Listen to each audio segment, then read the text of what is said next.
प्रभु यीशु मसीह के मधुर और मीठे नाम में आप में से हर एक को प्रेमी सलाम। जय Yeshu. A very good evening to one and all. हम लोग जिस प्रकार से आज अध्ययन शुरू कर रहे हैं, प्रकाशित वाक्य की पुस्तक में आगे बढ़ रहे हैं। आज हम लोग देखने जा रहे हैं प्रकाशित वाक्य उसका 12वां अध्याय, उसके 7वें पद से 12वें पद तक, जो हमारा आज का अध्ययन का अध्याय होगा। और विषय है accuser barred from heaven and cast on the earth. Accuser barred from the heaven and cast on the earth. Hindi में बोलूंगा, दोष लगाने वाला स्वर्ग से वर्जित किया गया और पृथ्वी पर फेंका गया। दोष लगाने वाला स्वर्ग से वर्जित किया गया और पृथ्वी पर फेंका गया। और मुख्य पद है प्रकाशित वाक्य 12वां अध्याय उसका 9वां पद, जो आज हम लोग देखने जा रहे हैं। याद रखिए, जब प्रकाशित वाक्य की बात आती है, परमेश्वर के वचन की बात आती है, खास तौर से अंतिम बातों के बारे में अध्ययन की बात आती है, तो कई प्रश्न हैं जो हमारे दिमाग में रहते हैं। कई ऐसी चीजें जो हमारे दिमाग में चलती है।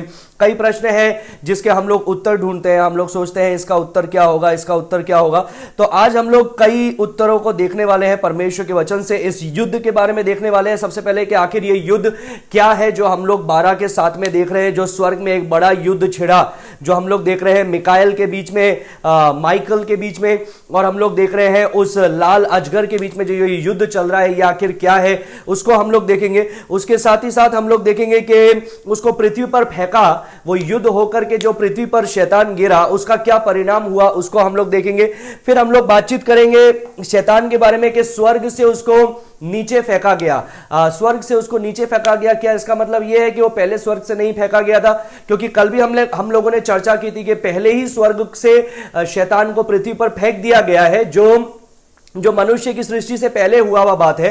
तो आखिर ये क्या चीजें हैं जो यहां पर हो रही है, आखिर ये फिर से इसको क्यों फेंका जा रहा है, इस गुत्थी को हम लोग सुलझाएंगे। और भी कई चीजों को हम लोग देखेंगे। ये जो स्तुति गान हम लोग देख रहे हैं 10वें पद, 11वें पद और 12वें पद में, ये स्तुति गान कौन कर रहे हैं, कौन गा रहे हैं, उसके बारे में हम लोग चर्चा करेंगे। तो आइए हम लोग प्रार्थना करें और सीधे परमेश्वर के वचन में जाएं। धन्यवाद देते हैं प्रभु आज के समय के लिए, तेरे वचन के लिए धन्यवाद देते हैं। प्रार्थना करते हैं तेरे पवित्र आत्मा की अगुवाई से तू हमें से प्रत्येक को प्रेरित कर परमेश्वर, और हमको तेरे वचन की गहराई को सिखा। सारी बातों में तेरे नाम को महिमा देते हैं, यीशु के नाम से मांगते हैं, सुनो ग्रहण कर पिता, आमीन। आइए हम लोग शुरू करेंगे। शुरू करने से पहले मैं आपको बताना चाहता हूं, ये जो 12वां अध्याय हम लोग देख रहे हैं, ये 11वें अध्याय के जैसे ही एक जटिल अध्याय है। वो जटिल इसलिए है क्योंकि 12वां अध्याय में ओवरलैपिंग्स बहुत है। कोई चीज पहले है, फिर कोई चीज बाद में है, लेकिन वो उससे पहले आनी चाहिए। बाद में लिखी गई है लेकिन वो उससे पहले आनी चाहिए। तो इस प्रकार से ओवरलैपिंग्स बहुत है 12वें अध्याय में। वो सारे ओवरलैपिंग्स को हम लोग देखेंगे, उसके समय को देखेंगे कि कौन सा किस किस समय में हुआ होगा। मैं आपको टेंटेटिवली बताऊंगा कि कौन सा चीज किस समय में हुआ होगा। जैसे कल हम लोगों ने देखा था, जब हम लोगों ने बातचीत की थी 12वां अध्याय का पहले पद से 6ठे पद तक, कल हम लोगों ने देखा। और हम लोगों ने मैंने आपको बताया था कि ये पहले जो 3-4 पद है, ये हमको अदन की वाटिका से भी पहले के समय में लेकर के जाता है, स्वर्ग में लेकर के जाता है। तो वो सारी चीजें हम लोग आज भी देखने वाले हैं। तो याद रखिएगा, we tend to cycle back and pick up few verses and then cycle forward and pick up few verses and then work it together. हम थोड़ा आगे जाएंगे, कुछ पदों को देखेंगे, पीछे आएंगे, कुछ पदों को देखेंगे, और फिर इसको एक साथ जोड़ करके देखेंगे कि परमेश्वर का वचन हमें क्या सिखाता है। हालांकि 17 पद है, सिर्फ 12वें अध्याय के अंदर सिर्फ 17 पद है, लेकिन यह हमको भूतकाल के अंदर लेकर के जाता है। शैतान किस प्रकार से गिरा उसके बारे में बताता है, वर्तमान काल में शैतान क्या कर रहा है उसके बारे में बताता है, भविष्य काल में क्या होने वाला है उसके बारे में बताता है, और फिर यीशु मसीह किस प्रकार से आने वाला है, अपने राज्य को स्थापित करने वाला है, उसके बारे में हमको ये 12वां अध्याय बताता है। तो 17 पदों के अंदर हम लोग बहुत सारी बातों को देख रहे हैं और इतिहास की अलग अलग भागों के अंदर हम लोग जा रहे हैं। सो याद रखिए, जिस प्रकार से हम इन सच्चाइयों को ढूंढते हैं, सच्चाइयों के अंदर उतरते हैं, और सिर्फ अगर ये 12, 13, 14 से सिर्फ अगर शैतान की या दुष्टात्माओं का अध्ययन किया जाए तो वो एक बहुत लंबा सब्जेक्ट है। और स्वर्गदूतों का अध्ययन किया जाए कि मिकाएल क्या कर रहा है, माइकल क्या कर रहा है और बाकी स्वर्गदूत क्या करते हैं, तो ये बहुत ही अलग सब्जेक्ट है, तो उसके अंदर हम लोग नहीं जाएंगे। लेकिन हाँ, याद रखिए, जब हम लोग इन पदों को पढ़ रहे हैं, 12वां अध्याय का पहला पद से 17वें पद तक पढ़ रहे हैं, तो अलग अलग प्रकार की फीलिंग्स हमारे जीवन में आती है। कभी आनंद की फीलिंग आती है, कभी टेरर, मतलब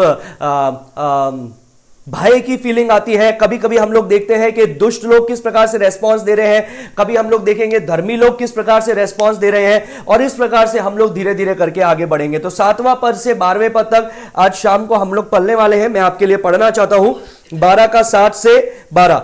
फिर स्वर्ग में लड़ाई हुई, मिकाएल और उसके स्वर्गदूत अजगर से लड़ने को निकले, और अजगर और उसके दूत उससे लड़े, परंतु प्रबल ना हुए, और स्वर्ग में उनके लिए फिर जगह ना रही।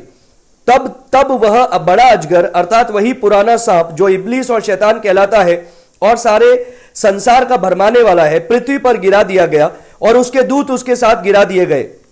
फिर मैंने स्वर्ग से यह बड़ा शब्द आते हुए सुना, अब हमारे परमेश्वर का उद्धार और सामर्थ्य और राज्य और उसके मसीह का अधिकार प्रकट हुआ है, क्योंकि हमारे भाइयों पर दोष लगाने वाला जो रात दिन हमारे परमेश्वर के सामने उन पर दोष लगाया करता था, गिरा दिया गया है। 11वां पद, वे मेमने के लहू के कारण और अपनी गवाही के वचन के कारण उस पर जयवंत हुए, और उन्होंने अपने प्राणों को प्रिय न जाना, यहां तक कि मृत्यु भी सह ली। 12वां पद, इस कारण हे स्वर्गों और उनमें रहने वालों मगन हो, हे पृथ्वी और समुद्र तुम पर हाय, क्योंकि शैतान बड़े क्रोध के साथ तुम्हारे पास उतर आया है, क्योंकि जानता है कि उसका समय थोड़ा है और कुछ ही समय बाकी है। परमेश्वर अपने वचन के पढ़े और सुने जाने पे परमेश्वर हमें से प्रत्येक को आशीष दे। हम लोगों ने पढ़ा प्रकाशित वाक्य 12वां अध्याय 7 से 12। क्या आप ये बात को जानते हैं कि शैतान अभी नरक में नहीं है? Do you know that Satan is not in hell right now? शैतान नरक में नहीं है। क्या आप इस बात को जानते हैं? क्या आप इस बात को जानते हैं कि शैतान नरक में अभी तक रहा भी नहीं है? He is never in hell, वो नरक में कभी रहा नहीं है। और क्या आप इस बात को जानते हैं कि शैतान जब नरक में डाला जाएगा, जब आग की झील में डाला जाएगा, अथाह कुंड में डाला जाएगा, तो वहां पर राज करने के लिए नहीं डाला जाएगा कि स्वर्ग का राजा यीशु मसीह है, परमेश्वर है, और नरक का राजा शैतान है और शैतान राज्य कर रहा है। नहीं, वहां पर उसको डाला जाएगा एक भीषण आग के अंदर। सबसे दर्दनाक जो एक पनिशमेंट है, दंड है, जो सारे प्राणियों के लिए बनाया है, उसमें सबसे दर्दनाक जो पनिशमेंट है, हॉरिबल पनिशमेंट है, वो शैतान को मिलने वाला है। अभी शैतान इस समय कहां पर है वो हम लोग परमेश्वर के वचन से देखते हैं, अलग अलग चीजों में देखते हैं। उससे पहले मैं आपको 5 जगह बताना चाहता हूं जहां पर शैतान या तो रहा है या फिर रहने वाला है। फिर से, या तो शैतान रहा है या शैतान रहने वाला है। ये 5 जगह। So these are the abodes of Satan. मैं आपको इसके लिए पद भी बताते जाऊंगा, लिखते जाइएगा। पहले भी मैंने इसको बताया है, लेकिन I want to repeat it again.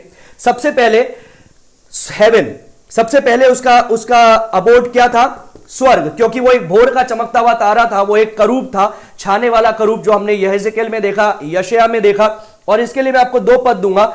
आइजैया 14:12, आइजैया 14 verse 12 और इज़ीकिएल चैप्टर 28 वर्स 14। ये पढ़िएगा, इसमें आपको पता चलेगा he was in heaven before, वो स्वर्ग में था। वो शैतान उसका नाम नहीं था, ना ही लूसीफर नाम था, क्योंकि लूसीफर तो 400 एडी के अंदर उसका नाम आया, जब लैटिन भाषा में बाइबल अनुवाद की गई। जो हिब्रू भाषा में जो उसका शब्द है वो है हेलेल, और हेलेल का मतलब होता है भोर का तारा। हेलेल का मतलब होता है स्तुति प्रशंसा करने वाला।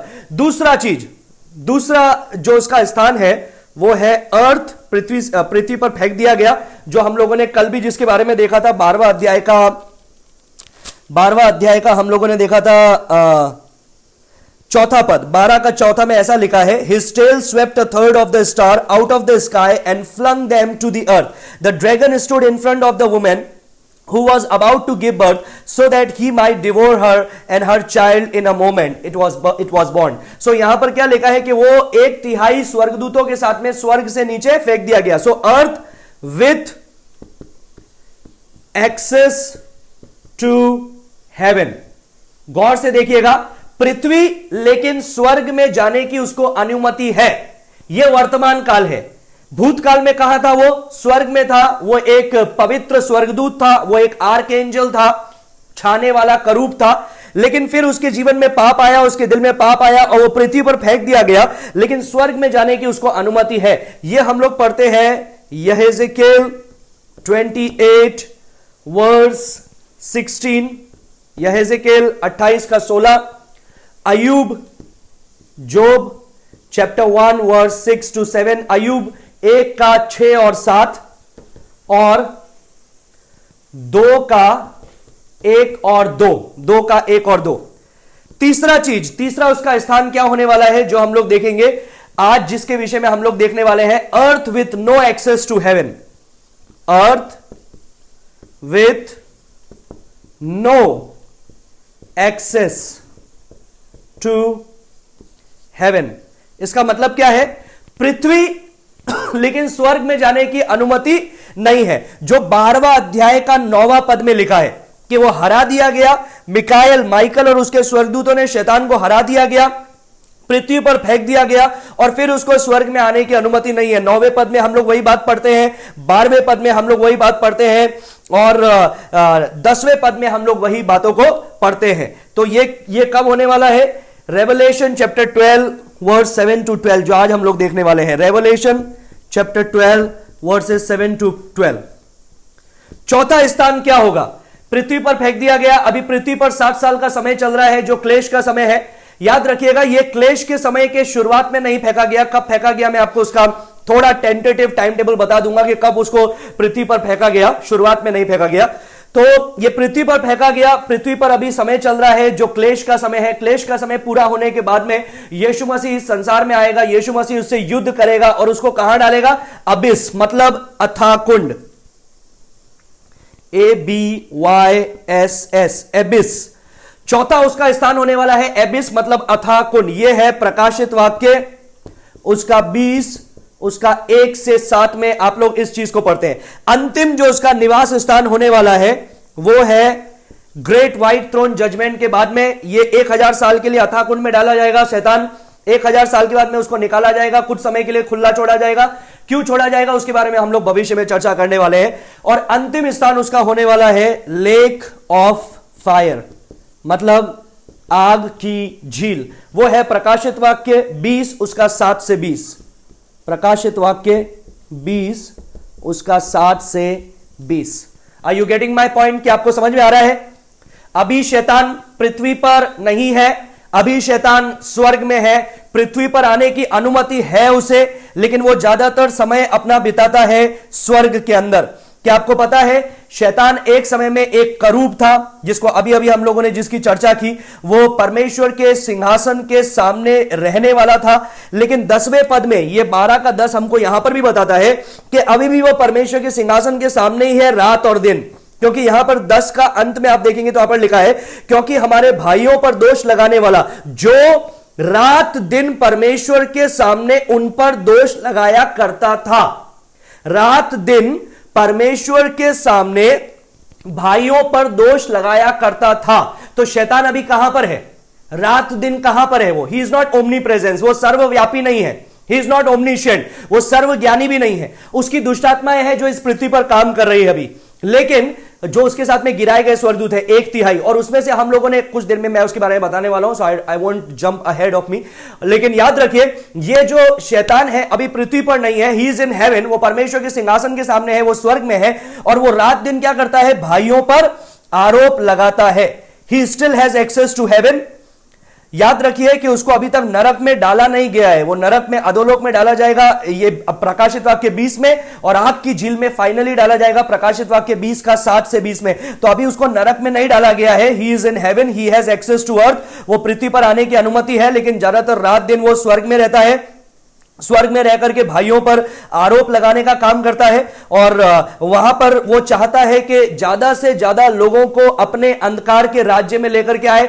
वो चाहता है लोगों के उद्धार को नष्ट करना, जो उसके लिए असंभव है करना। लेकिन फिर भी वो अपना कार्य छोड़ता नहीं है। वो अपना कार्य पूरा सरगर्मी से करता है। भाइयों पर आरोप लगाने का काम सरगर्मी से करता है। ये सारा चीज वो करता रहता है। इसके बारे में हम लोग आने वाले कुछ समय के अंदर और विस्तार से चर्चा करने वाले हैं। तो ये सारी चीजों को रात दिन परमेश्वर के सामने भाइयों पर आरोप लगाना ही उसका काम है। लेकिन उसके साथ साथ उसका एक और काम है। वो क्या करता है? वो पवित्र स्वर्गदूतों से लड़ता है, पवित्र स्वर्गदूतों से युद्ध करता है, जिसको हम लोग यहां पर भी देख रहे हैं और इससे पहले भी हम लोगों ने कई बार देखा। क्यों करता है? क्योंकि आपको पता है परमेश्वर का वचन क्या बोलता है। परमेश्वर का वचन बताता है कि जो इफिसियों, मेरे ख्याल से 2 का 2 है, वो इफिसियों 2 का 2, इफिसियों 2 का 2, हाँ इफिसियों 2 का 2 में लिखा है शैतान कौन है? He is the prince of the power of air.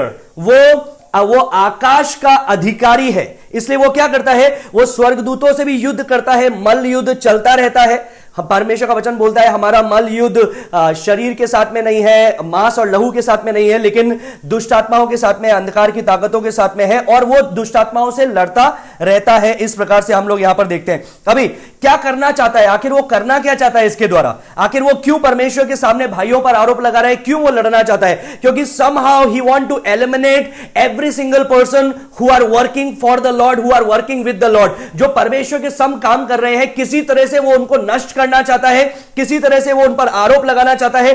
अगर वो उधर आरोप लगा करके जीत जाएगा तो वो चाहता है, जो उसको पता है कि वो कभी सक्सेस होने वाला नहीं है, लेकिन फिर भी वो ट्राई करता रहता है, और पृथ्वी पर भी वो ट्राई करता है यहूदियों को और विश्वासियों को मारने के लिए, परमेश्वर की जो योजना है उसको बाधित करने के लिए, उसको अवरोधित करने के लिए, because he is the God of this world. वो इस संसार का ईश्वर है, उसने लोगों की आंखों को अंधा करके रखा है। अभी जब हम लोग ये सारी चीजों को पढ़ते हैं, शैतान को पता है कि उसका अंत क्या होने वाला है, शैतान को पता है कि अंत में वो अधोलोक में जाने वाला है, आग की झील में जाने वाला है, और उसका समय बहुत थोड़ा है। ही न्यू अबाउट इट, वो इसके बारे में जानता है, वो जानता है कि क्या होने वाला है, क्या परमेश्वर ने उसके लिए क्या अंतिम स्थान बनाया है, उसको पता है, ही नोज अबाउट इट। लेकिन फिर भी वो अपने युद्ध को हारता नहीं है, because he is a prideful, he is a prideful angel। आपको पता है ना उसका पाप क्या था, घमंड। तो इतना घमंडी है कि वो फिर भी सोचता है he can somehow win God, फिर भी वो सोचता है परमेश्वर से जय प्राप्त कर सकता है, परमेश्वर के ऊपर जीत सकता है। अभी शैतान कहां पर है, स्वर्ग में।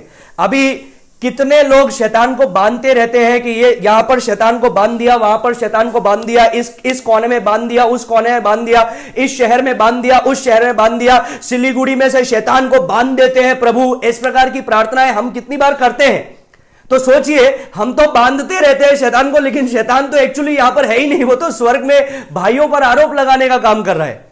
हमको पता है कि हम शैतान को, मतलब उस शैतान को नहीं, लेकिन शैतानी ताकतों को हम लोग बांध रहे हैं, शैतानी ताकतों के विरुद्ध हम लोग प्रार्थना कर रहे हैं। लेकिन हमको यह जानने की जरूरत है कि अभी शैतान स्वर्ग में है, वो नरक में नहीं है, वो नरक में अभी तक गया नहीं है, नरक में जाने वाला है प्रकाशित वाक्य 20 में। उससे पहले उसको पता नहीं है नरक का अनुभव होता कैसा है, he has never actually experienced it, लेकिन वो उसको एक्सपीरियंस करने वाला है। So there is a coming a day in the future।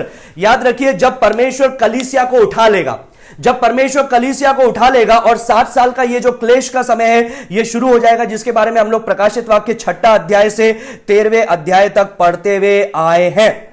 इसी के बारे में डैनियल 9 से हम लोगों ने पढ़ा, मत्ती 24 से पढ़ा, जो क्लेश के समय के लिए लिखा गया एक वचन है, जिसको हम लोगों ने बहुत ही विस्तार पूर्वक पिछले दिनों के अंदर देखा था। तो एक समय आ रहा है कि जब परमेश्वर अपने प्रकोप को उंडेलने वाला है, अपने न्याय को उंडेलने वाला है। वो 7 साल का समय है, और आपको पता है शैतान उसमें बहुत ही एक्टिव रहने वाला है। शैतान उस समय के अंदर बहुत ही एक्टिव रहने वाला है इस पृथ्वी को नष्ट करने के लिए। परमेश्वर का न्याय तो उतर ही रहा है। साथ में 9वें पद में लिखा है कि वो जो लाल अजगर था उसको स्वर्ग से नीचे फेंक दिया गया। तो जब नीचे फेंक दिया गया तो वो क्या कर रहा है, वो पृथ्वी को आकर के पृथ्वीवासियों को भरमा रहा है। जो अविश्वासी है उनको भटका करके अपने पीछे लेकर के जा रहा है, और जो विश्वासी है उनको घात कर रहा है, यहूदियों को घात कर रहा है। So this tribulation period is going to be a very horrible time to live in. वो जो क्लेश का समय है बहुत ही एक मुश्किल समय होने वाला है जीवन बिताने के लिए, क्योंकि शैतान भी आ जाएगा और शैतान भी अपना कार्य को करेगा। जो 6 अध्याय से 11वें अध्याय तक फिर से याद दिलाऊंगा, हम लोगों ने वो 7 साल के समय को देखा परमेश्वर के द्वारा, परमेश्वर के नजरिए से। अब हम लोग 12 से 14 अध्याय तक, 12, 13, 14 अध्याय से शैतान की तरफ से देखने वाले हैं कि क्या होने वाला है। तो हम लोगों ने यहां पर सबसे पहले देखा शैतान क्या था पहले, कैसे उसका शुरुआत हुआ, फिर हम लोगों ने वो सारी चीजों को पढ़ते हुए आया। तो याद रखिए कि परमेश्वर अपने न्याय को पृथ्वी पर कर रहा है, और शैतान भी पृथ्वी पर है, और वो पृथ्वी पर विश्वासियों के विरुद्ध, और जो विश्वासी उन दिनों में बनने वाले हैं उन विश्वासियों के विरुद्ध और यहूदियों के विरुद्ध अपने जो आक्रमण है उसको कर रहा है, अपने उपद्रव को कर रहा है। तो आप एक क्वेश्चन पूछेंगे, क्या शैतान हराया गया नहीं है? क्या क्रूस पे यीशु ने शैतान को हरा नहीं दिया? हां, यीशु ने क्रूस पर शैतान को हरा दिया है। यूहन्ना उसका 12 का 31 लिखते जाइएगा। यूहन्ना उसका 12 का 31 में ऐसा लिखा है, now the judgement is come upon this world, now the ruler of this world shall be cast out. क्या लिखा है? न्याय इस संसार पर आ गया है, दंड इस संसार पर आ गया है, और इस संसार का जो शासक है वो क्या कर दिया जाएगा? उसको फेंक दिया जाएगा। सो यीशु मसीह क्रूस से ही is anticipating this, Jesus is anticipating his cross and his triumph over sin. Yeshu Masih ने जब इस बात को बोला, वो क्या कर रहा है, वो बोल रहा है कि मैं क्रूस पर किस प्रकार से शैतान को हराने वाला हूं, न्याय इस दुनिया पर उतरने वाला है, वो सारी चीजों को बता रहा है। He is anticipating his resurrection, अपेक्षा कर रहा है अपने पुनरुत्थान की, over Triumph over his death, कैसे उसने पुनरुत्थान के द्वारा क्या हुआ, मृत्यु पर उसने जय प्राप्त कर लिया। So Jesus has literally defeated Satan on the cross. क्रूस पर यीशु ने शैतान को हरा दिया है, जो सही बात है, क्योंकि रोमियो 16:20 में क्या लिखा है, the God of peace will soon crush Satan underneath your feet. जो शांति का परमेश्वर है, वो शैतान को तुम्हारे भी पैर के नीचे कुचल देगा थोड़े ही समय के अंदर। So he is already defeated on the cross, he is already defeated at the resurrection. क्रूस पर वो हार गया मृत्यु के द्वारा, और पुनरुत्थान पे वो हार गया पाप की शक्ति के ऊपर और मृत्यु के ऊपर वो जयवंत हुआ। लेकिन याद रखिए, वो इंतजार कर रहा है अभी आखिरी परिणाम के लिए। हार गया है, he knew about it, और हम लोग भी जानते हैं वो हार गया है, लेकिन अभी तक उसको वो दंड नहीं मिला है। वो दंड मिलने वाला है प्रकाशित वाक्य 20वां अध्याय के अंदर। वो जो हार का परिणाम उसके जीवन में कब आने वाला है, ये प्रकाशित वाक्य 20 का अंदर वो हार का परिणाम उस पर आने वाला है। हिब्रूज चैप्टर 2 वर्स 14 लिख दीजिएगा। इब्रानियों 2:14 again reminds us of how Jesus has destroyed his power. It says, so that by his death, by Jesus' death, he might break the power of him who holds the power of death. क्या बोलता है, यीशु मसीह के मृत्यु के द्वारा यीशु मसीह ने उसके शक्ति को तोड़ दिया जिसके पास में मृत्यु का सामर्थ्य है। सुनिए, यीशु मसीह की मृत्यु के द्वारा यीशु मसीह ने उसके सामर्थ्य को तोड़ दिया जिसके पास में मृत्यु की शक्ति है। इंग्लिश में पढ़ूंगा, by his death, by Jesus is death, he might break the power of him who holds the power of death. And who holds the power of death? मृत्यु की शक्ति किसके पास में थी? शैतान के पास में। लेकिन याद रखिएगा, अभी उसको फेंका जाना बाकी है, अभी उसका परिणाम होना बाकी है। The triumph has been accomplished, the sentencing is yet in future. जय प्राप्त कर ली गई है, विजयी हो गए हैं, लेकिन उसका जो अंतिम परिणाम है वो भविष्य में होने वाला है। पहला यूहन्ना 4:4 में ऐसा लिखा है, you are from God little children. यूहन्ना इस प्रकार से कहता है, जिसने प्रकाशित वाक्य लिखा उसी ने पहला यूहन्ना लिखा, और वो इस प्रकार से कहता है कि तुम परमेश्वर की ओर से हो बच्चों, हैव ओवरकम देम, तुमने उन सब पे जय प्राप्त कर लिया है। अब ये बात I really love this verse. It says, because greater is he who is in you than he who is in the world. क्योंकि जो संसार में है उससे ज्यादा ताकतवर या महान वो है जो तुम्हारे अंदर है। तो तुम्हारे अंदर कौन है? यीशु मसीह, उसका पुनरुत्थान का सामर्थ्य। प्रकाशित वाक्य 20:3 लिख दीजिए। प्रकाशित वाक्य 20:3, उसमें इस प्रकार से हम लोग देखते हैं कि अंत में जब ये शैतान को बांध करके अथाह कुंड में फेंक दिया गया, तब हम लोगों ने देखा प्रकाशित वाक्य 20:3 में स्वर्ग से एक और स्वर्गदूत उतर रहा है जिसके हाथों में जंजीरें हैं, बड़ी बड़ी लोहे की जंजीरें हैं। वो आकर के इस लाल अजगर को बांध करके अबिस मतलब अधोलोक के अंदर 1000 साल के लिए फेंक देता है और 1000 साल के लिए सील कर देता है। वो 1000 साल पृथ्वी पर यीशु मसीह का राज्य होने वाला है, जिसके बारे में हम लोगों ने चर्चा की थी। सो प्रकाशित वाक्य 12वां अध्याय उसका पहले पद से 6ठे पद तक कल हम लोगों ने देखा था। हम लोग पूरा पीछे की ओर गए थे, शैतान के गिरने को देखा था और फिर 7 साल के समय को देखा था। हम लोगों ने 3 महत्वपूर्ण चिन्हों को देखा था, साइन को देखा था। सबसे पहले क्या देखा? स्त्री। अब आप मुझे बताइए, स्त्री कौन थी? स्त्री को मैं क्या थी, मैंने क्या बताया था? क्या स्त्री मरियम है? नहीं। क्या स्त्री कलीसिया है? नहीं। कौन है? इज़राइल। स्त्री कौन है? इज़राइल, जो हम लोगों ने कल जिसके बारे में चर्चा की थी विस्तार से। दूसरा हम लोगों ने लाल अजगर देखा। लाल अजगर कौन है? शैतान। ये लाल अजगर कौन है? ये शैतान है। और इसके बारे में हम लोगों ने देखा था कि उसके 7 सर हैं, उस पे 7 मुकुट हैं और उसके 10 सींग है। वो क्या बताता है? His ruling power, his governing power, his authority over this world. इस संसार में उसके राज्य करने की शक्ति, उसके अधिकार की शक्ति को वो बताता है। और मैंने आपको बताया था, ये जो 7 सर है ये भूतकाल के 7 महान राज्य थे जो पृथ्वी पर हुए, पृथ्वी पर राज्य किए। खास तौर से इजराइल को उन्होंने हराया, इजराइल को उन्होंने नाश किया, उसको हम लोग देखते हैं। और फिर हम लोग ये जो 10 सींग है ये भविष्य में होने वाले, मतलब यीशु मसीह 60 साल के समय के बाद में आएगा, अर्मागदन का युद्ध होगा, उस समय में इकट्ठे किए हुए राजा है या शक्ति है जो शैतान की होने वाली है। तीसरा हम लोगों ने देखा था उस बच्चे के बारे में। बच्चा कौन है? जीसस। क्या बच्चा कलीसिया है? नहीं। बच्चा कौन है? यीशु मसीह है। कई लोग ये भी बोलते हैं कि ये बच्चा कलीसिया है क्योंकि इजराइल के द्वारा कलीसिया निकली, जो सही नहीं है। ये बच्चा कलीसिया नहीं है, ये बच्चा यीशु मसीह है, जिसके बारे में हम लोगों ने देखा, the Messiah who is born as a Hebrew, as a Jew, जो एक यहूदी बन करके पैदा हुआ। आइए हम लोग 7वां और 8वां पद अभी पढ़ेंगे, 7 और 8। फिर स्वर्ग में लड़ाई हुई, मिकाइल और उसके स्वर्गदूत अजगर से लड़ने को निकले, और अजगर और उसके दूत उससे लड़े, परंतु प्रबल ना हुए, और स्वर्ग में उनके लिए फिर जगह ना रही। ओके, मैं आपको बहुत ही छोटे छोटे 4 पॉइंट दूंगा, उसमें से पहले 2 थोड़ा बड़े हैं, बाकी के 2 थोड़े छोटे हैं।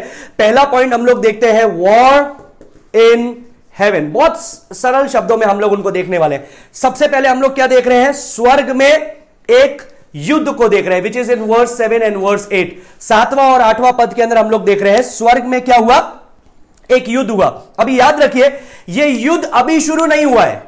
हम लोगों ने कल देखा था 12 का 1 से 6 में देखा था, यह युद्ध शुरू हुआ था एक्चुअली स्वर्ग में ही शुरू हुआ था। जब शैतान के दिल में पाप आया, हम लोगों ने आइज़िया से देखा था, इसहाक से यशायाह से देखा था, हम लोगों ने इज़ीकियल से देखा था कि स्वर्ग में पाप हुआ, उसके दिल में घमंड आया, और तब यह युद्ध चालू हुआ एक्चुअली, जिसके बारे में कल हम लोगों ने देखा था। और अब यहां पर हम लोग क्या देख रहे हैं? यहां पर देख रहे हैं उसका परिणाम, मतलब ये भूतकाल में शुरू हुआ एक युद्ध है जो चलता आ रहा है। So this is actually the war of ages. ये युगों युगों का युद्ध है। और यह शुरू कब हुआ? शैतान के गिरावट के साथ में, जो हम लोगों ने 12 के 4 में पढ़ा था। 12 का 4 पढ़ेंगे। उसकी पूंछ ने आकाश के तारों की 1/3 को खींचकर पृथ्वी पर डाल दिया। बस इतना काफी है। उसकी पूंछ ने आकाश की 1/3 को खींच करके पृथ्वी पर डाल दिया। मतलब शैतान तो स्वर्ग से फेंका ही गया, लेकिन शैतान इतना अधिकारमय था, या इतना एक उसका पर्सनैलिटी ऐसा था कि उसने क्या किया? उसने 1/3 स्वर्गदूतों को भी अपने साथ में मिला लिया और वो पृथ्वी पर फेंक दिए गए। लेकिन याद रखिए, मैंने आपको अभी थोड़ी देर पहले बताया था, पृथ्वी पर तो फेंक दिए गए, लेकिन उसको स्वर्ग में जाने की अनुमति है, because he has been called the prince of the power of air. उसको हम लोग पढ़ेंगे इफिसियों 2 का 2, इफिसियों की पुस्तक, उसका 2रा अध्याय और 2रा पद। इफिसियों 2 का 2। इफिसियों 2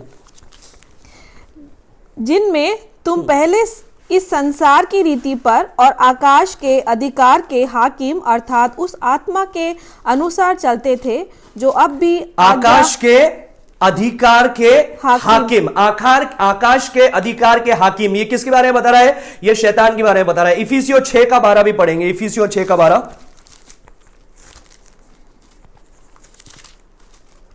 क्योंकि हमारा यह मल युद्ध लहू और मांस से नहीं, लहू और मांस से नहीं है, परंतु प्रधानों से है, प्रधानों से है, और अधिकारियों से, और अधिकारियों से, और इस संसार के अंधकार के हाकिमों से, और इस संसार के अंधकार के हाकिमों से, which means the demon holds. इतना काफी है।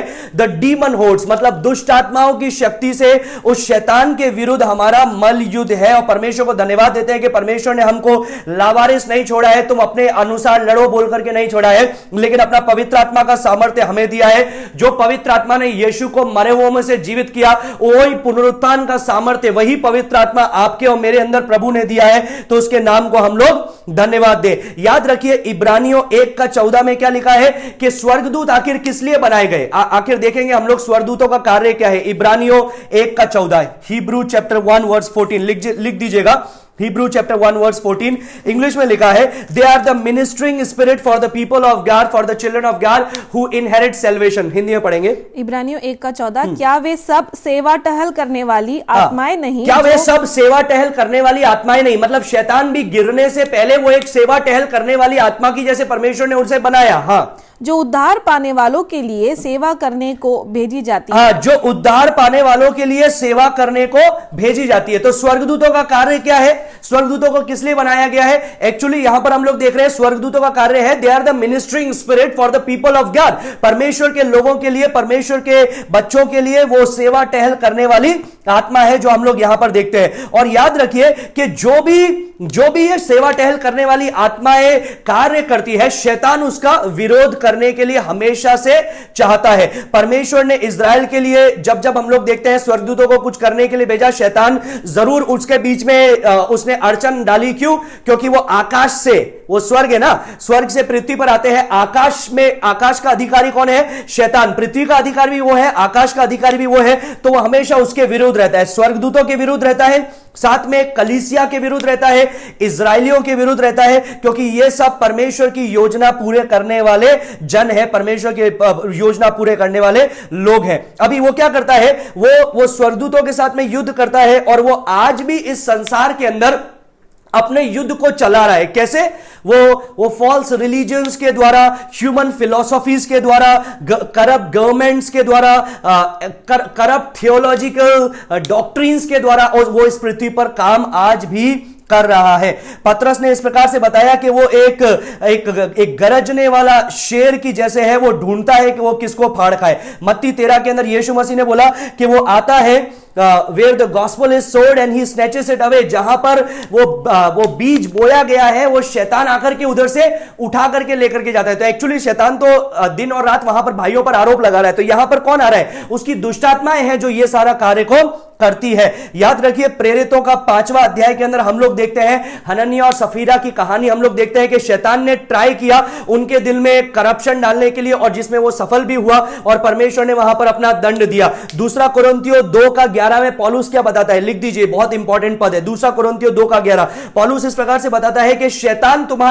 तुम्हारा फायदा नहीं उठाने पाए, क्योंकि हम शैतान की जो योजनाएं हैं उससे अनजान नहीं है। In English it is written, see that Satan may not take advantage on you, for we are not ignorant of his schemes। क्योंकि उसकी योजना से हम अज्ञान नहीं है। पहला यूहन्ना 5 का 18 और 19 पढ़ना चाहता हूं, वहां पर ऐसा लिखा है, we know that anyone born of God does not continue to sin। जो कोई परमेश्वर से जन्मा है वो पाप नहीं करता है। हिंदी में लिखा है पाप नहीं करता है, इसका मतलब कि वो सिद्ध हो जाएगा, ऐसा नहीं। पाप नहीं करता है का मतलब वो पापमय जीवन नहीं बिताता है। he may not have his lifestyle of sin। फिर लिखा है, the one who was born of God keeps them safe। जो परमेश्वर से जन्मा है वो उसको सुरक्षित रखता है। And the evil one can not harm them.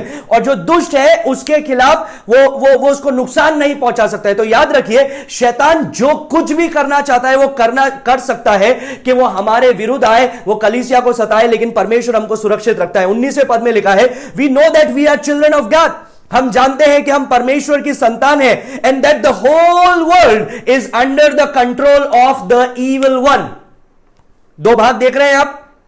We know we are the children of God because we are born of God। हम परमेश्वर के द्वारा जन्मे हैं, तो हम जानते हैं हम परमेश्वर की संतानें हैं। लेकिन फिर वो ये भी बताता है, लेकिन सारी पृथ्वी, सारी दुनिया उस दुष्ट के अधीन में है। अभी ये क्वेश्चन एलिमिनेट हो जाता है कि क्या मैं अविश्वासी का जीवन बिता सकता हूं, या क्या मैं क्रिश्चियन होकर के ये काम कर सकता हूं, ये काम कर सकता हूं, ऐसा कर सकता हूं, वैसा कर सकता हूं। इस प्रकार के जो प्रश्न पूछे जाते हैं ये सब एलिमिनेट हो जाते हैं, क्योंकि यहां पर लिखा है कि हम परमेश्वर की संतान हैं, क्योंकि हम परमेश्वर के द्वारा जन्मे हैं, और जो संसार है वो तो इस दुष्ट के अधीन में है। इन बातों को आप याद रखिएगा। So the spiritual warfare is going on continually. ये जो आत्मिक युद्ध है ये निरंतर चलता जा रहा है, और 7वें पद में भी यही हो रहा है। What is happening in verse number 7? क्या लिखा है कि स्वर्ग में एक बहुत बड़ा युद्ध छिड़ गया। अभी एक प्रश्न उठ सकता है कि ये छिड़ा क्यों? ये युद्ध तो कब से चलता आ रहा है, तो ये ऐसा क्या हुआ इस समय में कि इतना विशेष हुआ कि इतना बड़ा युद्ध छिड़ गया बड़े पैमाने पर, कि शैतान को स्वर्ग से नीचे फेंक दिया गया? क्योंकि ये युद्ध तो कई बार हुआ। हम लोगों ने देखा था कि डेनियल को डैनियल प्रार्थना कर रहा है, परमेश्वर ने उत्तर देकर के एक स्वर्गदूत को भेजा और शैतान ने क्या किया, उसमें लिखा है Prince of Persia has hindered me for 21 days, 21 दिन के लिए जो फारस का प्रधान है उसने मुझे रोके हुए था। फिर माइकल आया उसकी मदद के लिए और फिर माइकल ने उसको हराया और फिर यह स्वर्गदूत संदेशा लेकर के जा पाया। तो यह युद्ध तो चलता आ रहा है, हम लोग इस युद्ध को कितनी बार वचन में पढ़ रहे हैं, देख रहे हैं। तो आखिर अब ऐसा क्या हुआ जिसके कारण इतना बड़ा युद्ध हुआ कि शैतान को स्वर्ग से नीचे फेंक दिया गया और अब उसको स्वर्ग में जाने की अनुमति नहीं है। I will do a guess in this.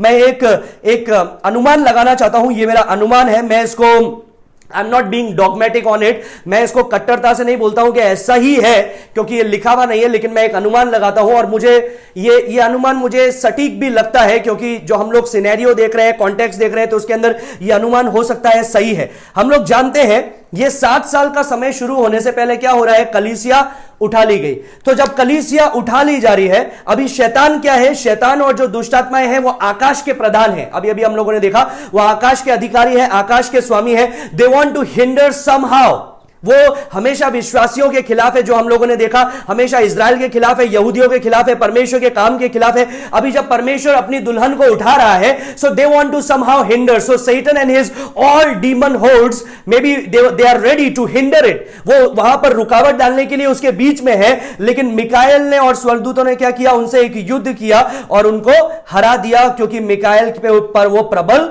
नहीं हो पाए। नाउ दिस मे बी और मे नॉट बी, ये हो सकता है या नहीं भी हो सकता है, लेकिन मैं सोचता हूं ऐसा हुआ होगा क्योंकि हम लोग जब 70वें हफ्ते को देखते हैं तो मैंने आपको इस बारे में बताया था 69 हफ्ते इजराइल के विषय में है, 17वां हफ्ता भी इजराइल के विषय में है, लेकिन उसके बीच में कलीसियाई युग चल रहा है और फिर कलीसियाई युग उठा लिया जाता है और फिर परमेश्वर के न्याय इस पृथ्वी पर पड़ते हैं। So Satan knows about it, शैतान इसके बारे में जानता है। Somehow he want to hinder it.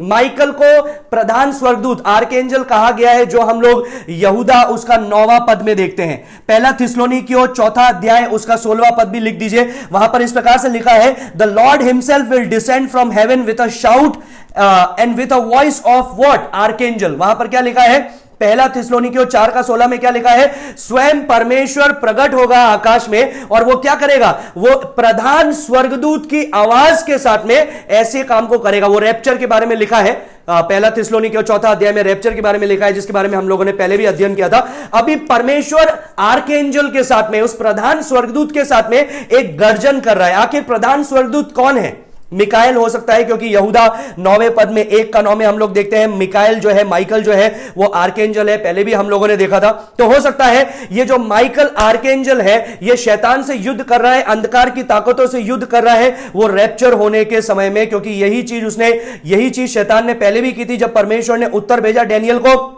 तो उसने उस उत्तर को रोके रहा। इट मे बी और मे नॉट बी, हो सकता है या नहीं भी हो सकता है, बट आई फील कि मुझे पर्सनली ऐसा लगता है कि यह ऐसा हुआ होगा। और यहां पर यूनानी भाषा में जो शब्द जिस प्रकार से लिखा गया है, वो जो सेंटेंस फॉर्मेशन है वो इस प्रकार से है कि मिकाएल और स्वर्गदूतों ने युद्ध शुरू नहीं किया, शैतान ने और दुष्टात्माओं ने युद्ध शुरू किया और मिकाएल और स्वर्गदूतों ने उसको रोका, या मिकाएल और स्वर्गदूतों ने they were drawn into it, वो उसके अंदर खींचे चले गए और उन्होंने शैतान को हरा दिया। Now what is the result of this war?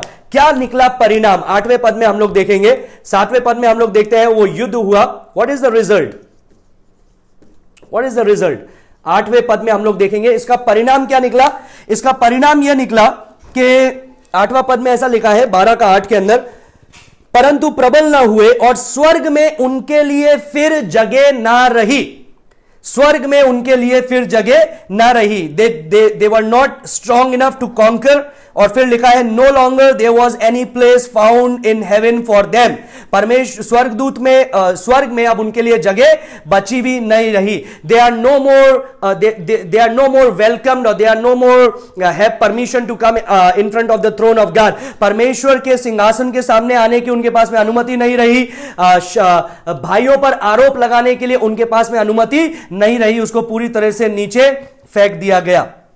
अभी एक व्यक्ति है हेनरी मोरिस, उसने इस प्रकार से लिखा है, उसने बोला कि आखिर ये जो स्वर्गदूतों का युद्ध हो रहा है ये क्या टेक्निक से या क्या चीजों से ये युद्ध हो रहा है, क्योंकि ये तो शरीर नहीं है स्वर्गदूतों के पास में, शरीर की जगह दे आर स्पिरिट बीइंग्स, उनके पास तो सिर्फ वो प्राणी, वो आत्मा ही है, they don't have physical bodies. तो किस प्रकार के वॉरफेयर टेक्निक्स को या टैक्टिक्स को यूज में लिया होगा हमको नहीं पता है, लेकिन हमको एक चीज पता है कि वहां पर युद्ध चलता जा रहा है, निरंतर वो युद्ध चलता जा रहा है। भले ही हम देख नहीं सकते उसको, लेकिन वो युद्ध लगातार जारी है। So casting down Satan in this tribulation period, ये जो क्लेश के समय में शैतान को जब नीचे फेंका, तो अब क्या होगा, शैतान क्या करेगा, अपने पूरे शक्ति से, अपने पूरे सामर्थ्य से वो क्या करेगा, आक्रमण करेगा। किन पर? वो आक्रमण करेगा विश्वासियों पर जो उन दिनों के अंदर है, और साथ में वो आक्रमण करेगा इजराइल पर। अभी याद रखिए,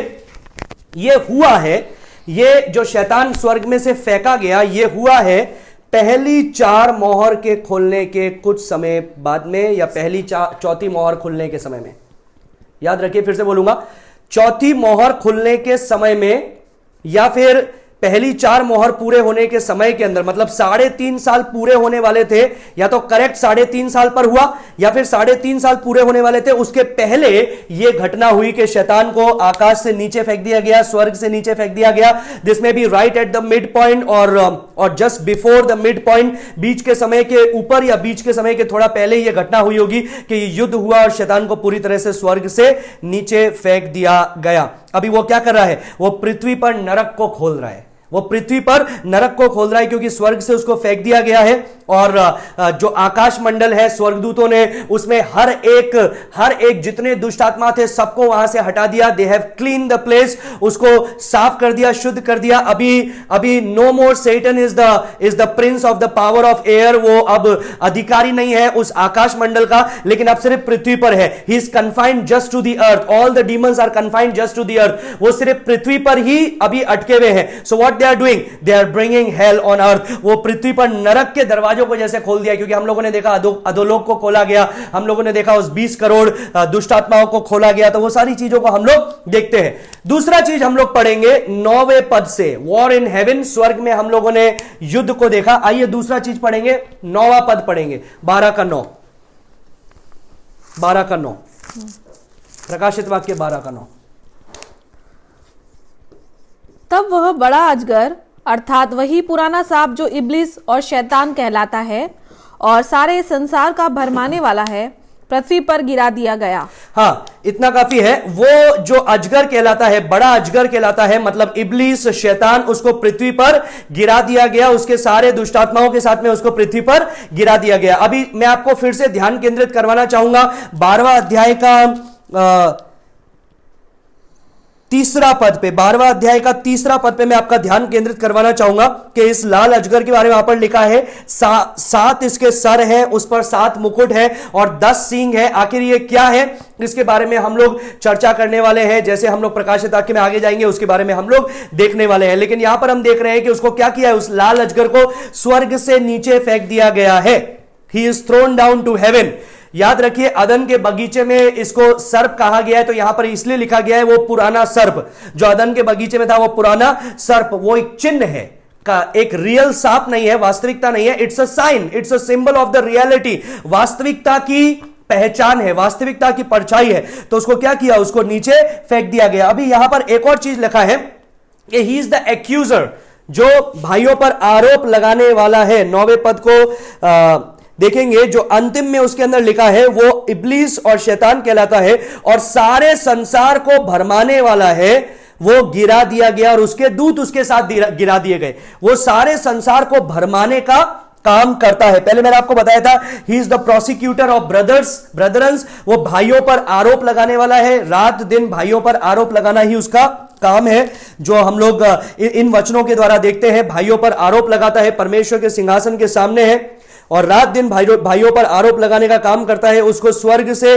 नीचे फेंक दिया गया, जो 10वें पद में हम लोग पढ़ते हैं। जो रात दिन हमारे परमेश्वर के सामने भाइयों पर, उन पर दोष लगाया करता था, वो गिरा दिया गया। अभी याद रखिए, मैंने आपको जकरिया नबी की पुस्तक में लेकर के गया था। जकरिया 3 का पहले पद से 5वें पद तक हम लोगों ने पढ़ा था कि यहोशू जो महायाजक था, वो परमेश्वर के सामने उपस्थित है जो मैले वस्त्र पहना हुआ है, जो दिखाता है अशुद्धता, जो दिखाता है अपवित्रता, जो दिखाता है गंदगी या पाप। और दूसरी ओर शैतान है जो परमेश्वर के सिंहासन के सामने है और वो आरोप लगा रहा है, वो उस पर आरोप लगा रहा है। उस घटना को आप बाद में पढ़िएगा, लिख लीजिए, जकरिया 3 का 1 से 5 लिख दीजिए, जकरिया चैप्टर 3 वर्स 1 to 5। और यही काम वो सिर्फ यहोशू पे नहीं करता है, यही काम वो रात दिन सारे भाइयों पर करता है, भाइयों पर करता है। इसका मतलब वो विश्वासियों के विरुद्ध आरोप लगाता है। वो पहले इजरायलियों के विरुद्ध आरोप लगाता था, अभी वो विश्वासियों के विरुद्ध आरोप लगाता है, कलीसिया के विरुद्ध आरोप लगाता है। लेकिन परमेश्वर को धन्यवाद दूंगा कि उस सारे विरोधों के बीच में जब वो विश्वासियों पर आरोप लगाता है, पतरस ने क्या बोला? पतरस ने बोला कि वो एक फाड़ने वाले, गरजने वाले शेर के समान है। वो देख रहा है कि वो किसको फाड़ खाए। मैं ये सोचता हूं फाड़ खाए का मतलब लिटरल नहीं है, फाड़ खाए का मतलब है he is collecting evidence against you and मी। वो आपके और मेरे विरुद्ध, जो परमेश्वर को जानते हैं, परमेश्वर की संतान है, उनके विरुद्ध वो सबूतों को इकट्ठा करता है और सीधा परमेश्वर के सिंहासन के सामने जाकर के बोलता है, इस व्यक्ति ने कल ऐसा किया, इसने ये किया, ये लायक नहीं है आपके, ये योग्य नहीं है। So he is continuously blaming you and me in the presence of the Lord right now. लेकिन परमेश्वर को धन्यवाद देंगे, रोमियो की पुस्तक उसका 8वें अध्याय के लिए बहुत ही सुंदरता से कुछ वचन लिखे गए। आइए हम लोग पढ़ेंगे रोमियो 8 उसका 31 से 34। रोमियो 8 उसका 31 से 34 लिख दीजिएगा, रोमन्स चैप्टर 8 वर्स 31 to 34। अतः हम इन बातों के विषय में क्या कहें? इन बातों के विषय में हम क्या कहें? यदि परमेश्वर हमारी ओर है, हालेलुया, यदि परमेश्वर हमारी ओर है तो हमारा विरोधी कौन हो सकता है? तो हमारा विरोधी कौन हो सकता है? याद है जब यहोशू के ऊपर शैतान ने आरोप लगाया जकरिया 3 अध्याय के अंदर कि ये मैला है, इसके जीवन में ऐसा है, ये तेरे लायक नहीं है। परमेश्वर ने क्या बोला? वहां पर इस प्रकार से लिखा है कि परमेश्वर तुझे डांटता है, हे शैतान तू चुप हो जा, परमेश्वर तुझे डांटता है। यहां पर भी ऐसा लिखा है कि यदि परमेश्वर हमारे संग है तो हमारा विरोधी कौन हो सकता है? क्योंकि याद रखिए, हमारा विरोधी कोई सरकार नहीं है, हमारा विरोधी कोई व्यक्ति नहीं है, हमारा विरोधी कोई समाज नहीं है, हमारा विरोधी कोई देश नहीं है। हमारा मल युद्ध उस अंधकार की ताकतों से है और शैतान हम पर आरोप लगा रहा है। तो हमारा विरोधी कौन हो सकता है? 32वें पद में क्या लिखा है? जिसने अपने निज पुत्र को भी न रख छोड़ा, जिसने अपने निज पुत्र को भी न रख छोड़ा, परंतु उसे हम सबके लिए दे दिया। लेकिन आपके और मेरे लिए अपने पुत्र को उसने दे दिया। वह उसके साथ हमें और सब कुछ क्यों ना देगा? वो उसके साथ हमें और सब कुछ क्यों ना देगा? कई लोग इस पद को इस्तेमाल में लेते हैं प्रॉस्पेरिटी के लिए। गाड़ी चाहिए, कार चाहिए, तो जब प्रार्थना कर रहे हैं कार के लिए तो प्रार्थना कर रहे हैं, प्रभु तेरा वचन कहता है कि ये तूने अपने इकलौते पुत्र को नहीं रख छोड़ा लेकिन हमारे को दे दिया, अब प्रभु तू ये कार भी दे दे। What foolishness!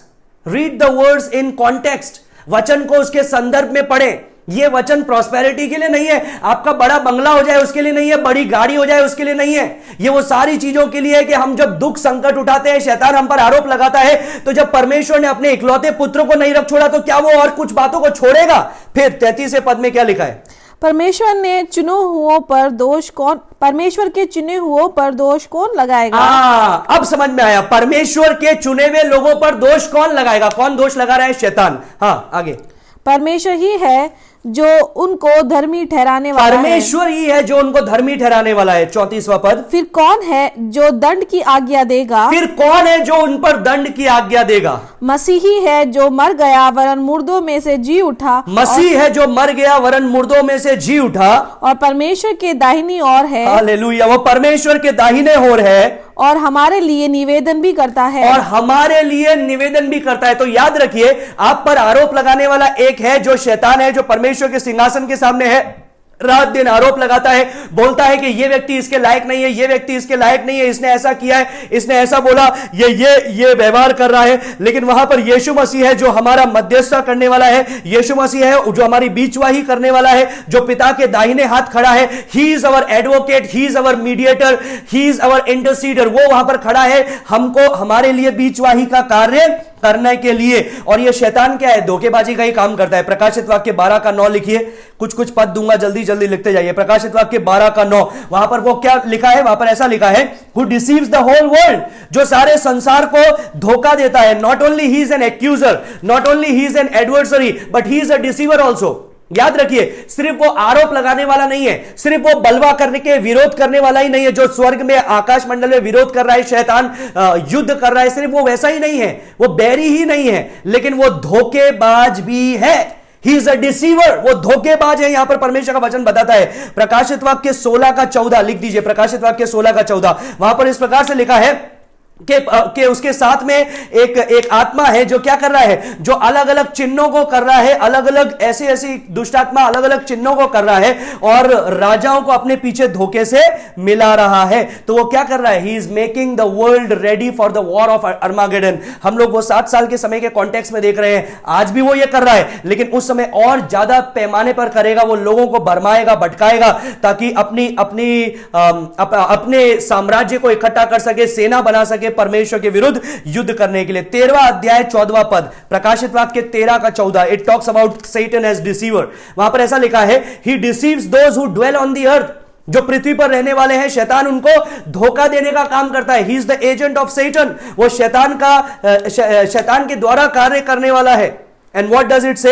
Because of the signs that which he can perform in the presence of the beast, उस पशु के सामने वो सारे अलग अलग कार्य को वो करता है। प्रकाशित वाक्य 18 का 23 लिखिए, प्रकाशित वाक्य 18 का 23, रेवलेशन चैप्टर 18 वर्स 23, वहां पर भी लिखा है, all Nations were deceived by his sorcery, उसके जादू टोने से या उसके ब्लैक मैजिक से सारे देश भटकाए गए या भरमाए गए। एक और पद लिखिए, प्रकाशित वाक्य 19 का 20, रेवलेशन चैप्टर 19 वर्स 20, वहां पर भी इसी प्रकार से लिखा है, ही डिसीव्स, वो क्या करता है, वो लोगों को धोखा देता है और अपना जो वो निशान है, वो जो पशु की मोहर है, उसको लेने के लिए लोगों को धोखा देता है। एक और पद लिखिए, प्रकाशित वाक्य 20 का 3, उसको बांध दिया गया, उसको अधोलोक में डाल दिया गया, अथाह कुंड में डाल दिया गया 1000 साल के लिए, कि वो और धोखा ना दे।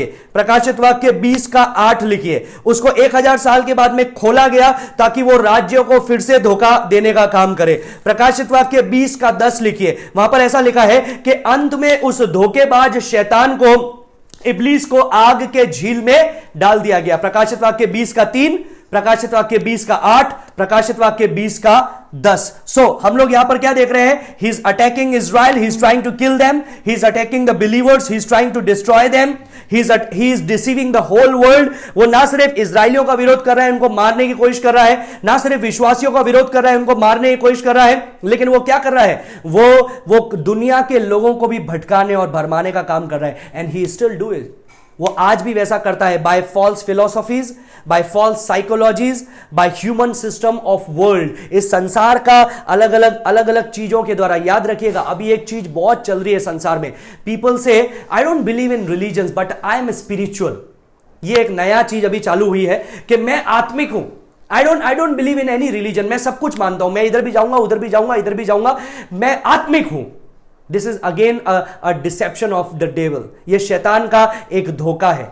कई बार ये धोखा अलग अलग सांसारिक बातों के अंदर, सांसारिक चीजों के द्वारा भी आता है, वो लोगों को धोखा देने का काम करता है। फिर हम लोग क्या देखते हैं, ना सिर्फ उसको स्वर्ग से नीचे फेंक दिया गया, लेकिन यहां पर इस प्रकार से भी हम लोग देखते हैं कि the demons were also thrown with him, दुष्ट आत्मा भी उसके साथ में फेंक दी गई, दुष्ट आत्मा भी उसके साथ में फेंक दी गई। अभी याद रखिए, आकाश से 12 का 9 में हम लोग देखते हैं, आकाश से दुष्ट आत्माओं को फेंक दिया गया। जो हो रहा है ये 3.5 साल शुरू होने के या तो ठीक उसी समय हो रहा है या उससे थोड़ा सा पहले हो रहा है। चौथी मोहर खुलने के बाद में और 5वीं मोहर खुलने से पहले यह घटना हो रही है। फिर वो संसार में आता है, लोगों को मारता है, और फिर हम लोग 5वीं मोहर में देखते हैं कि वो कटे हुए जो लोग मारे गए हैं, शहीद हुए हैं, वो परमेश्वर के सिंहासन के सामने जाकर के रो रहे हैं और बोल रहे हैं, तू हमारे लहू का बदला कब लेगा। लेकिन आप याद रखिए, 5वीं तुरई जब फूकी गई, 5वीं तुरई कब फूकी गई, 7वीं मोहर खुलने से 5 तुरई आई, और 5वीं तुरई जब फूकी गई, जो which is past mid point, कम से कम यहां पर होगा, जब 5वीं तुरई फूकी गई, उस समय में क्या हुआ, हम लोग देखते हैं अथाह कुंड को खोला गया, उसमें से दुष्टात्माएं निकली, और उन्होंने क्या किया, 5 महीने तक लोगों को सताया, जो टिड्डियों के समान है लेकिन डंक मारती है, स्कॉर्पियंस के समान, बिच्छुओं के समान, जिसके बारे में हम लोगों ने पहले चर्चा की थी, तो उन सबको मैं वापस से नहीं बताऊंगा। फिर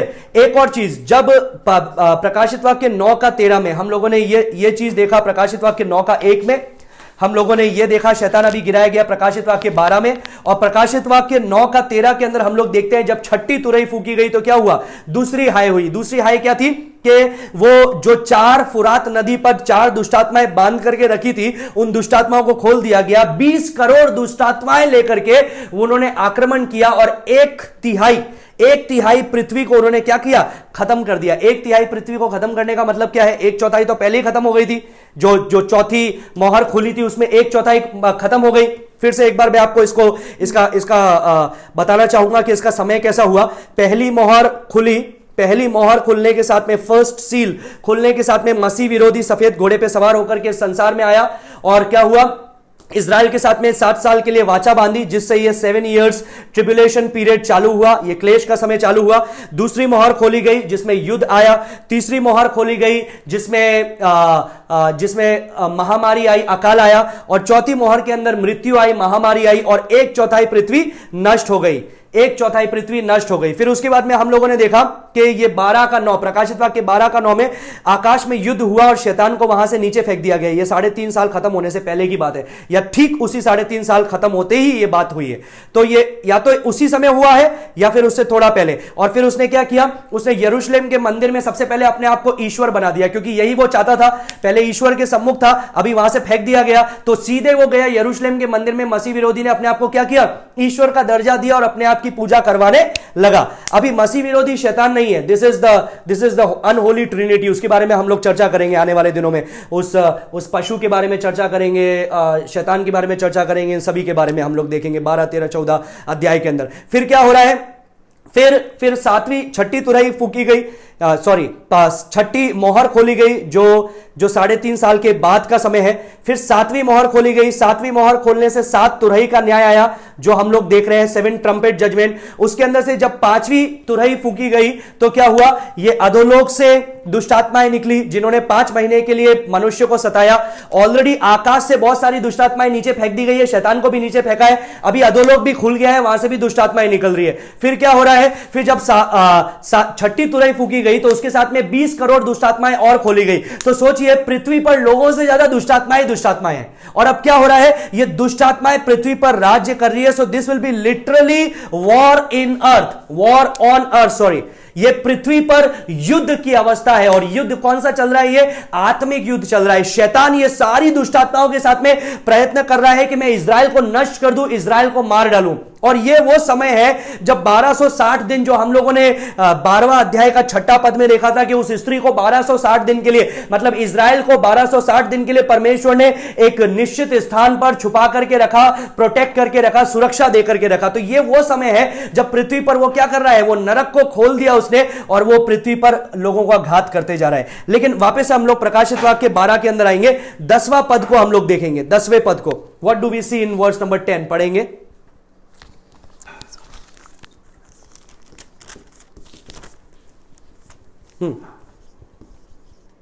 फिर मैंने स्वर्ग से यह बड़ा शब्द आते हुए सुना। मैंने स्वर्ग से यह बड़ा शब्द आते हुए सुना, अब हमारे परमेश्वर का उद्धार, और सामर्थ्य और राज्य और उसके मसीह का अधिकार प्रकट हुआ है। अभी याद रखिए, ये सारी चीजों को हम लोग देख रहे हैं। स्तुति के इन गीतों को हम लोगों ने 4था अध्याय में देखा, 5वें अध्याय में देखा, 7वें अध्याय में देखा, 11वें अध्याय में देखा, 12वें अध्याय में देख रहे हैं, 15वें अध्याय में देखने वाले हैं, और 19वें अध्याय में देखने वाले हैं। तो हम लोग पीरियोडिकली देख रहे हैं कि यह स्तुति प्रशंसा निरंतर स्वर्ग में चलती जा रही है, निरंतर परमेश्वर की स्तुति प्रशंसा होती जा रही है। और एक एक घटना के बाद में हम लोग देख रहे हैं वहां पर स्वर्ग में स्तुति प्रशंसा होती जा रही है। अभी क्वेश्चन यह है कि ये लोग कौन है, ये जो स्तुति कर रहे हैं स्वर्ग में, ये लोग, ये कौन है? क्या ये स्वर्गदूत है? क्या ये लोग हैं? क्या ये वो कलीसिया है? आखिर ये है कौन? ये कौन है जो ऊंची आवाज से गा रहे हैं? क्या ये स्वर्गदूत हो सकते हैं?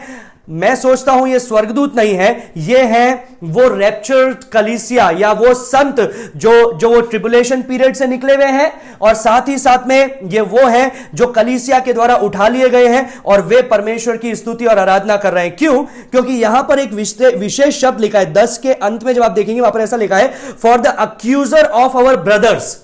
क्योंकि हमारे भाइयों पर आरोप लगाने वाला, who accuses them day and night, जो रात दिन उस पर आरोप लगाता है, has been hurled down, उसको नीचे की ओर फेंक दिया गया या नीचे फेंक दिया गया है। तो स्वर्गदूत को हमारा भाई कहीं पर नहीं कहा गया है। हां, प्रकाशित वाक्य 19:10 देखेंगे तो स्वर्गदूतों का हमारा फेलो सर्वेंट कहा गया है, that we are fellow servants, कि हम लोग सेवक हैं, काम करने वाले, परमेश्वर की आराधना स्तुति करने वाले। लेकिन कहीं पर भी भाई करके नहीं कहा गया। ये भाई कलीसिया के ही, विशेष करके कलीसिया के लोगों को ये भाई बहन करके कहा गया है, ब्रदरन्स करके कहा गया है। तो वही लैंग्वेज यहां पर यूज हो रही है। तो हमको इससे पता चलता है कि कलीसिया उठा ली गई है, और जब शैतान को नीचे फेंका गया तो कलीसिया क्या कर रही है? परमेश्वर की जय जयकार कर रही है। अभी जय जयकार क्यों कर रही है? क्योंकि शैतान उन पर तो आरोप नहीं लगा सकता है, क्योंकि वो तो अभी स्वर्ग में है। तो जय जयकार क्यों कर रही है? जय जयकार इसलिए कर रही है क्योंकि पृथ्वी पर बाकी लोग तो प्रभु को ग्रहण कर रहे हैं। अभी शैतान पूरी तरह से स्वर्ग से नीचे फेंक दिया गया। So their hearts are filled with joy and adoration for the Lord. तो जो स्वर्ग में जो कलीसिया है, जो उठा ली गई, उनके हृदय भर गए परमेश्वर की आराधना और स्तुति से, और परमेश्वर की आराधना कर रहे हैं, क्योंकि उनको भी पता है, जो कलीसिया उठा ली गई है, जो बाकी संत है स्वर्ग में जो आराधना कर रहे हैं समय, उनको भी पता है कि शैतान का समय थोड़ा है। अभी यहां पर अलग अलग शब्दों को लिखा है। सबसे पहले लिखा है नाउ द सैल्वेशन, अब उद्धार। हिंदी में यही लिखा है ना, पढ़ेंगे हिंदी में 12:10। फिर मैंने स्वर्ग से यह बड़ा शब्द आते हुए सुना, अब हमारे परमेश्वर का उद्धार। सबसे पहले परमेश्वर का उद्धार। अभी उद्धार का मतलब क्या है? It speaks with a widest possible sense. सबसे चौड़ा तरह से जो मानसिकता या धारणा है उद्धार का, उसको बताता है कि deliverance will come for all creation. शैतान को नीचे फेंक दिया गया है, उसके पास में थोड़ा समय है, और ये एक ब्रॉड सेंस में बता रहा है कि उद्धार अब परमेश्वर का है। फिर दूसरा चीज लिखा है सामर्थ्य।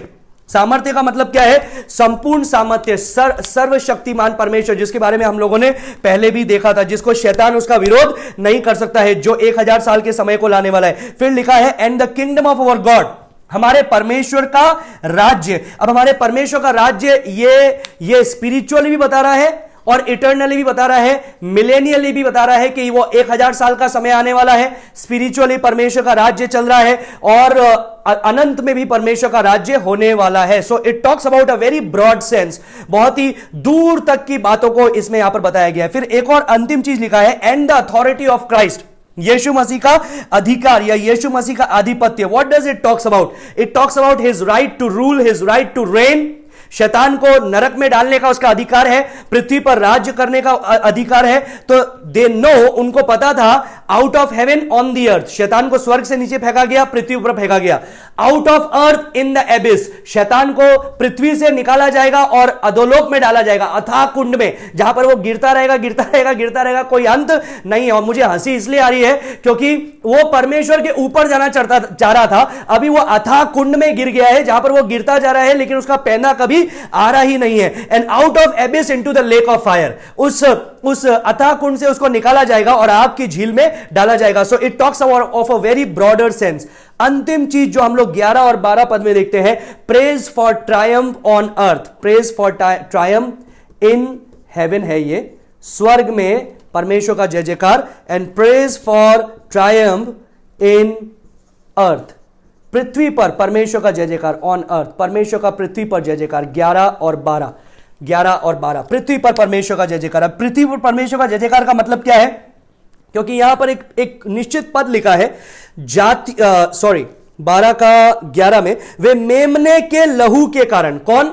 जो लोग उस समय हैं, जो लोग उस समय जीवन जी रहे हैं, परमेश्वर को स्वीकार कर रहे हैं, उन्होंने कैसे शैतान पे जय प्राप्त की? क्या लिखा है? मेमने के लहू के कारण और अपनी गवाही के वचन के कारण उस पर जयवंत हुए, और उन्होंने अपने प्राणों को प्रिय न जाना, यहां तक कि मृत्यु भी सह ली।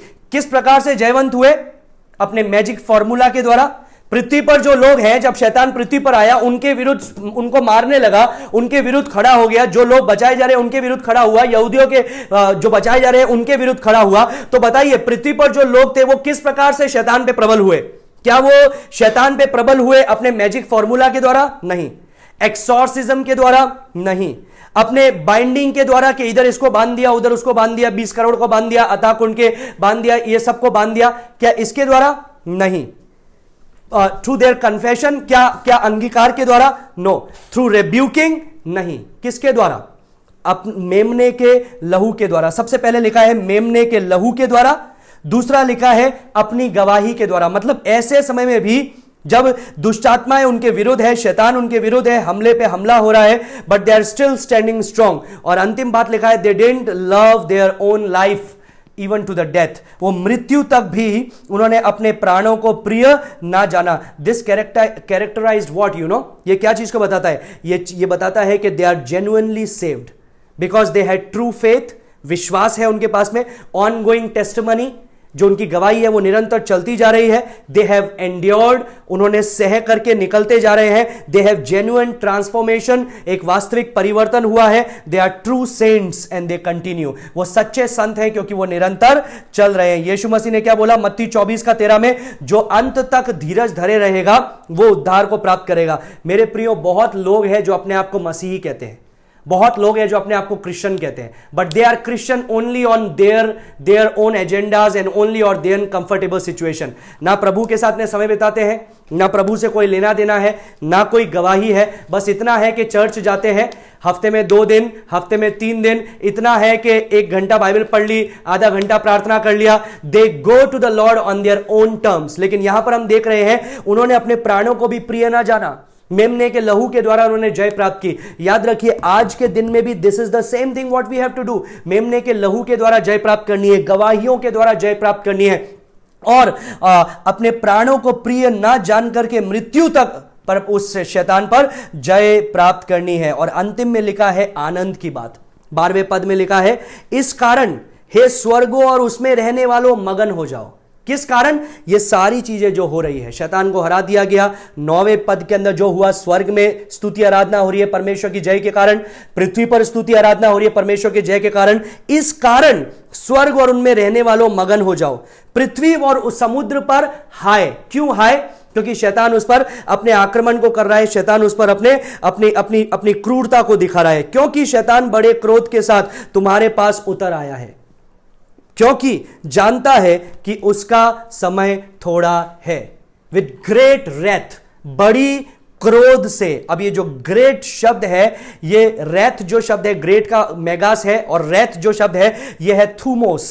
और थूमोस का मतलब क्या है कि हम बोलते हैं ना वो इतना गुस्सा हो रहा है कि उसका मुंह लाल हो गया है ना। हम कभी कभी किसी लोगों को देखते हैं जिनका गुस्से से मुंह लाल हो जाता है, ये वैसी ही बात कर रहा है कि उसका इतना क्रोध हो गया, इतना गुस्सा हो गया, और उसकी एक सेना भी उसने तैयार कर ली। अधोलोक से दुष्ट आत्मा निकाली गई, 20 करोड़ दुष्ट आत्माएं फुरात नदी से छोड़ी गई, and he has his own kingdom. उसके पास में उसका खुद का राज्य है और उसको पता है उसके दिन थोड़े हैं। So how we need to respond to it. हमको आज किस प्रकार से प्रतिक्रिया करना है? याद रखिए आज वो स्वर्ग में है, भाइयों के खिलाफ आरोप लगा रहा है, हमारे खिलाफ आरोप लगा रहा है, लेकिन आपकी और मेरी प्रतिक्रिया कैसी है? अगर हमको जय प्राप्त करना है, अगर हमको उसके विरुद्ध जय प्राप्त करना है, तो उन 3 चीजों के द्वारा ही हम जय प्राप्त कर सकते हैं। कौन सी 3 चीजें? 11वें पद में जो लिखा है, मेमने का लहू, गवाही और अपने प्राणों को प्रिय ना जानना। इन 3 चीजों के द्वारा ही हम शैतान पर और अंधकार की शक्तियों से जो मल युद्ध हो रहा है उस पर हम प्रबल हो सकते हैं। गवाही के द्वारा, गवाही मतलब संडे को खड़े होकर बोलना, वो गवाही नहीं। गवाही का मतलब है अपने जीवन के अंदर पवित्रता को मेंटेन करना, समाज के सामने पवित्रता को मेंटेन करना, ताकि वो हम पर जब आरोप भी लगाए तब भी हमारे जीवन में कुछ देख ना सके। और क्या करना? उस मेमने के लहू के द्वारा जयवंत होना, निरंतर अपने आप को उसके अधीन में रखना। इसका मतलब ये नहीं कि हर बार प्रार्थना करना, प्रभु तेरे लहू से ढकता हूं, लहू से ढकता हूं। नहीं, सिर्फ शब्दों से नहीं, अपने जीवन में उसकी वास्तविकता को अपनाना, और साथ ही साथ अपने प्राणों को प्रिय ना जानना, लेकिन यीशु मसीह की सेवकाई करना। परमेश्वर इन वचनों के साथ में आपको आशीष दे। कल हम लोग बाकी पदों को देख करके इसका अंत करेंगे, 12वें अध्याय का अंत करेंगे, और फिर हम लोग 13वें अध्याय में जाएंगे। मैं आशा करता हूं आप कई चीज़ों को सीख रहे हैं, समझ रहे हैं। परमेश्वर से प्रार्थना करेंगे। धन्यवाद देते हैं प्रभु इस समय के लिए, सारी बातों के लिए धन्यवाद देते हैं प्रभु। हम जानते हैं इतिहास में क्या होने वाला है, इतिहास में क्या हुआ है और भविष्य में क्या होने वाला है। हम जानते हैं प्रभु के भाइयों पर आरोप लगाने वाला अभी तेरे सिंहासन के सामने खड़ा है, लेकिन धन्यवाद देते हैं यीशु कि तू हमारा मध्यस्थता करने वाला है, बीचवाही करने वाला है। तूने हमको इस योग्य बनाया, तूने हमको अपने लहू से ढका है, उसके लिए धन्यवाद देते हैं प्रभु। मदद कर ताकि पवित्रता का जीवन बिता सके और अपने जीवन में आगे बढ़ सके। सारी बात में तेरे नाम को महिमा देते हैं, यीशु के नाम से मांगते हैं, सुनो ग्रहण कर पिता, आमीन। God bless you.